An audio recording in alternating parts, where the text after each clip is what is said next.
मित्रों, त्र्यंबकम यजामहे सुगंधिम पुष्टिवर्धनम उर्वारुकमेव वंदनान मृत्युमूर्छियमामृतात्। यह शिव जी का एक चमत्कारी मंत्र है। इसका प्रभाव इतना विशाल है कि जिसके द्वारा बड़े बड़े ऋषि मुनियों ने मोक्ष प्राप्त किया है। ऐसा ही प्रसंग आज मैं आपको सुनाने जा रहा हूँ, जिसमें भगवान शशि शेखर यानी महादेव ने विश्वानर के घर अवतार लिया था, जिस पर जब काल ने अपना पंजा गड़ा तो उस मासूम से दिखने वाले बालक ने कैसे अपने तपोधन से काल से मुक्ति पाई। यही जानने के लिए यह प्रसंग ध्यान से सुने तथा कमेंट करना न भूलें। धन्यवाद। नमस्कार, मैं रणवीर सिंह लोटस एंटरटेनमेंट में आपका हार्दिक स्वागत करता हूं।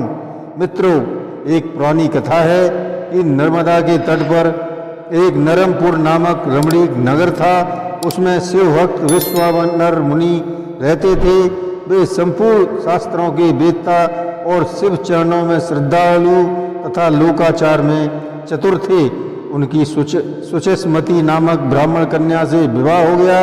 उनकी पतिव्रता स्त्री ने उनकी बड़ी भारी सेवा की तो उससे प्रसन्न होकर मुनि ने वर देना चाहा। इस पर पत्नी ने कहा, यदि आप प्रसन्न हैं तो मुझे महादेव जी के समान पुत्र दो। इस पर ब्राह्मण विचार करने लगे कि इतना दुर्लभ वरदान शंभू की इच्छा के बिना मैं कैसे दूं। उन्होंने पत्नी से कहा, अच्छा, अब मैं शिव के लिए तप करूंगा और उनसे वरदान प्राप्त कर तुम्हारी इच्छा अवश्य पूर्ण करूंगा। तुम चिंता मत करो। तब वह काशीपुरी में मणिकर्ण का घाट पर जाकर तप करने लगे। 1 बरस के बाद 13वें महीने में गंगा जी में स्नान कर लिंग पूजन करने गए। तब उस तपोधन ने लिंग के मध्य एक 8 वर्षीय बालक को देखा, जो बड़ा ही सुंदर पीली जटा मुकुट लगाए नग्न तथा प्रसन्न बदन था। वह बालक मंद मंद हंसता हुआ उन्हें देख रहा था। उस बालक को देख मुनि के हर्ष की सीमा न रही। उसने रोमांचित होकर उन्हें प्रणाम किया, उनकी स्तुति करके उन्हें संतुष्ट किया। उस बालक ने कहा, हे विश्वानर, तुमने जो सुचेस्मती से पुत्र का विचार किया है वह पूर्ण होगा। मैं ही तुम्हारी स्त्री के गर्भ से प्रकट होऊंगा, तब मेरा नाम गृहपति होगा। इस प्रकार वरदान देकर बालक अंतर्ध्यान हो गया।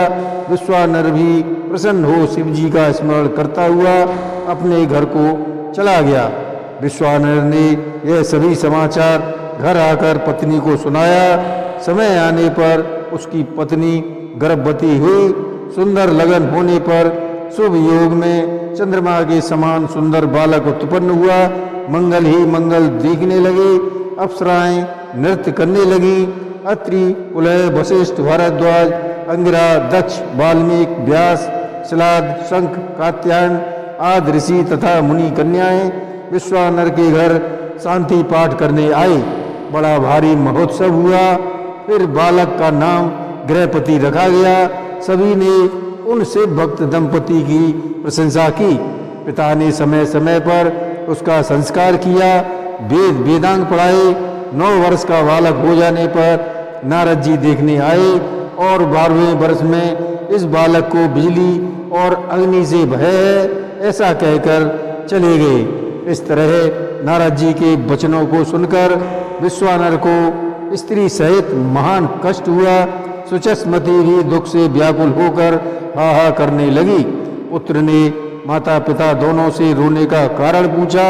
फिर वह माता पिता को समझाने लगा, हे पिताजी, आपके चरणों के प्रताप से मुझे विघ्न तो क्या काल भी नहीं मार सकता। आप इसकी चिंता मत करो। मैं आपका पुत्र हूँ, तो मैं मृत्युंजय शिव का मंत्र जप कर अपनी रक्षा स्वयं कर लूँगा। यह सुनकर उसके माता पिता को धीरज बंधा और बोले, हे वत्स, निश्चित ही मृत्युंजय शिव जी की आराधना से समस्त विघ्नों का नाश हो जाता है। तब बालक गृहपति ने माता पिता के चरणों की वंदना की। उसने काशी में आकर गंगा स्नान करके विश्वेश्वर शिव की पूजा और दर्शन किए। शिवलिंग के दर्शन से भारी तृप्त हुआ। उसने कहा, मैं कितना भाग्यशाली हूँ कि विश्वेश्वर शिव का दर्शन मिला। नारद जी के कथन ने मेरा भाग्योदय कर दिया। फिर वहाँ एक और शिवलिंग की स्थापना करके कठोर नियमों का पालन करता हुआ वह प्रतिदिन 108 घड़ों से शिव जी को स्नान कराता था। नील कमलों की माला उन पर चढ़ाता था। फिर नारद जी के वचनों को सिद्ध करने के लिए 12वें वर्ष में इंद्र वज्र लेकर उसके पास आए और इंद्र ने कहा, तुम जो भी चाहो वर मांग लो।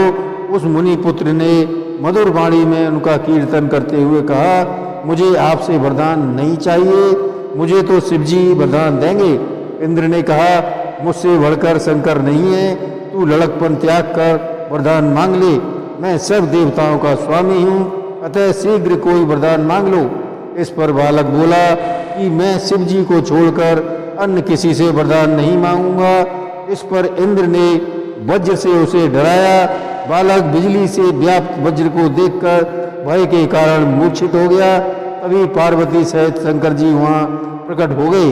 वहाँ उन्होंने उसे स्पर्श कर सजीव किया और कहा, तुम डरो मत, इंद्र को मैंने ही भेजा था। तुम मेरे भक्त हो, तुम्हें कोई नहीं मार सकता। तुम्हारे द्वारा स्थापित शिवलिंग के तेज से कोई ठहर नहीं सकता। ये अग्निश्वर महादेव सदा बिजली और अग्नि से बचाते रहेंगे। स्वयं शिव उस लिंग में प्रवेश कर गए और इस प्रकार बालक गृहपति को अभय प्रदान किया। हर हर महादेव।